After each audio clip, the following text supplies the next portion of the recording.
Street appeared before a judge. His name is Alexander Dickey. Now, he had a bond hearing that began at about 11:30 this morning. Due to Dickey being charged with murder, a decision on his bond will be made in General Sessions Court at a later date. As many of you know, Dickey is accused of killing 22-year-old Logan Federico from North Carolina. Investigators say Dickey broke into a home on Cypress Street on May 3rd before going on an alleged crime spree. He was arrested in Lexington County the next day. Logan's father spoke moments ago after the hearing. Here's what he had to say. Logan Federico, a 22-year-old woman from Waxhaw, North Carolina, was murdered in Columbia, South Carolina. She was found dead inside a home on Cypress Street after being shot. Alexander Dickey, 30, is accused of breaking into a neighboring home, stealing items, and then killing Federico before stealing a vehicle, according to court documents. Dickey was arrested in Lexington County the following day and is facing charges of murder, burglary, and arson, according to court documents. Stephen Federico lost his daughter, Logan, in a home invasion and shooting that he believes never should have happened. In the early morning of May 3rd, the Columbia Police Department said 22-year-old Logan Federico was in a home in the Old Shandon neighborhood.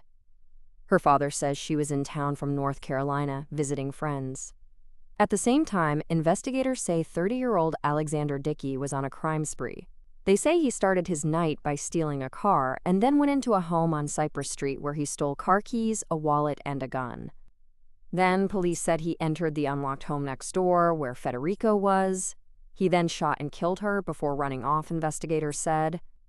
It should have never happened, her father said. A pattern of burglary, hidden by a discrepancy. The incident involving Federico was far from Dickey's first break-in. In August 2014, Dickey was arrested and charged with 2 counts of first-degree burglary, a sentence that carries a minimum prison sentence of 15 years.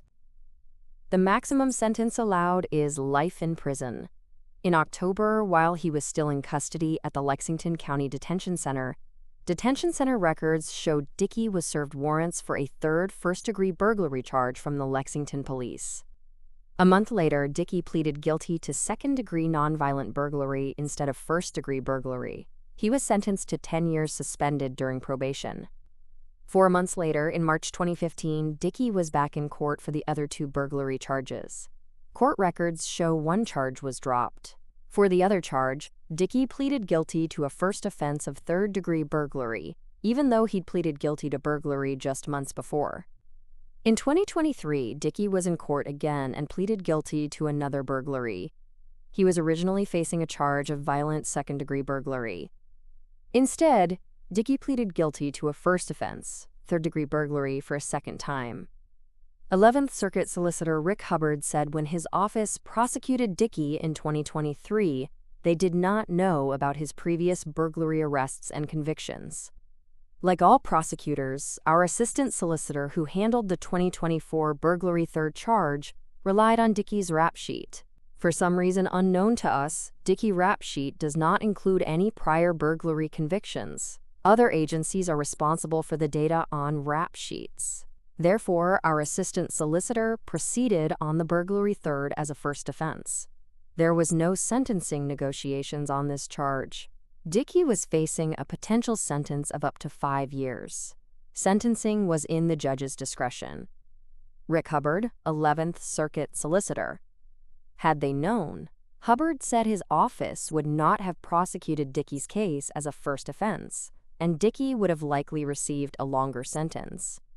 A missing fingerprint and its consequences. Why didn't prosecutors know Dickey was charged and convicted of previous burglaries? Hubbard said it's because Dickey's RAP sheet, or criminal record, was incomplete. Hubbard says his office uses that record when determining how they should prosecute crimes. When a defendant is booked into jail and arrested, the South Carolina State Law Enforcement Division is sent fingerprints. A SLED spokesperson said the receipt of fingerprints triggers SLED to attach a new arrest to a subject's criminal history. The receipt of fingerprints by SLED is what triggers SLED to attach a new arrest to a subject's criminal history.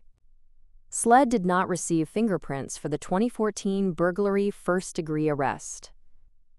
In 2023, Dickey's criminal record from the State Law Enforcement Division was more than a dozen pages long, but not one burglary charge was listed. SLED did not receive fingerprints from the 2014 burglary first-degree arrest.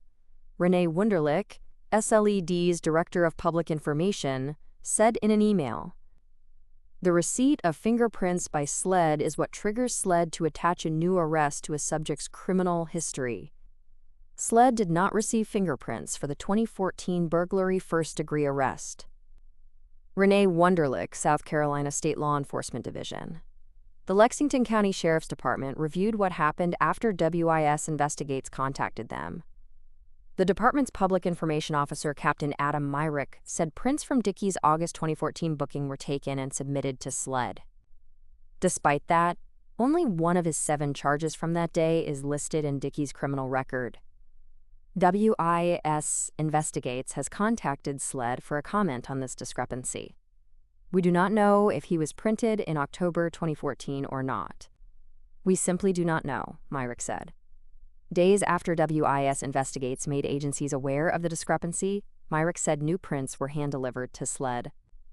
Prior to Dickey's October 7, 2014 arrest, he was arrested and booked into the Lexington County Detention Center August 12, 2014. Based on our recent review, Dickey's prints were taken and submitted as part of the booking process for this arrest. As for Dickey's October 7, 2014 arrest, the information gathered during our review last month is that Dickey's fingerprints were not received at SLED. A fingerprint card with Dickey's prints was delivered to SLED last month. You don't need that fingerprint. Stephen Federico believes the systemic issues that led up to his daughter's death are larger than a fingerprint. Dickey was charged in 2019 with a crime that carries a mandatory minimum sentence of 10 years, armed robbery with a deadly weapon. Instead, he pleaded guilty to a charge of, quote, common law robbery, strong-arm robbery, and was sentenced to 4 years in prison. Nearly 3 years later, Dickey pleaded guilty again to the lesser first offense burglary charge. With that pattern, why would anybody give him a lesser sentence, a lesser charge? How does that make any sense? Federico asked. I need that explained to me. Like, why? WIS Investigates sent Hubbard a list of questions regarding several of Dickey's prior cases. Hubbard said that because Dickey has pending charges in his circuit, he can't comment on Dickey's past cases. A father's promise. Stephen Federico said his fight for justice is just beginning. She fought for the underdog, he said. She cared about people.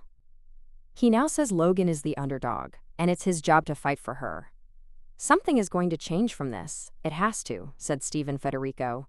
I can't have one of my friends, I can't have a stranger parent go through this. They have no idea what it's like. You can't possibly until you live it. I think that was pretty obvious, And then my daughter's face set in front of my eyes. My wife, Melissa, grabbed me, and we said this, today, Logan strong.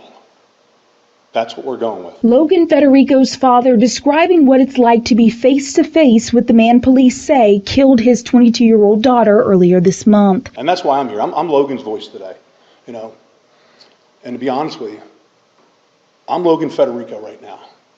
And I was savagely executed by a career criminal, okay?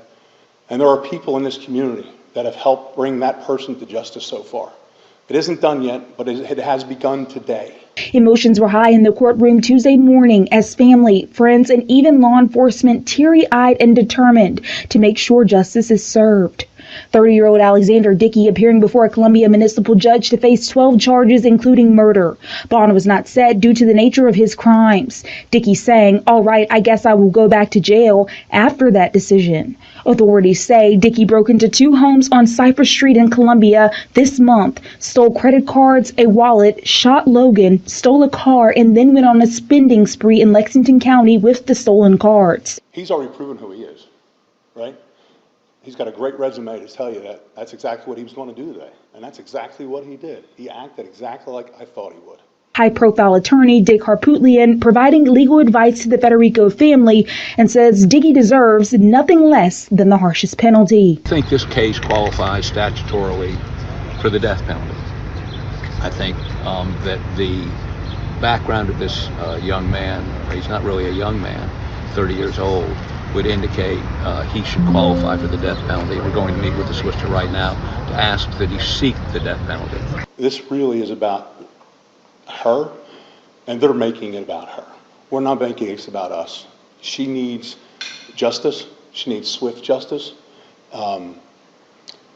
And that's what they're helping us get by taking time, giving us time to do that. For now, Alexander Dickey will remain at the Lexington County Detention Center, where he is already being held without bail for the charges he faces in that county. He is due in court again on July 25th. In Columbia, Misharia Adams, Watch Fox News, Local First. He said Federico attending school and supported herself by working 2 jobs. She loved children and aspired to be a teacher. She will live on forever, maybe not physically. She will touch people and protect over people, he said. Somehow she will have a huge decision about what kids' life and looking over them. She became goal-oriented and worked hard. He also shared a message for the suspected shooter on behalf of his daughter. "You can't kill my spirit," he said. Police said the investigation into Federico's death is active and ongoing. Thank you for joining 12 Gauge on this case.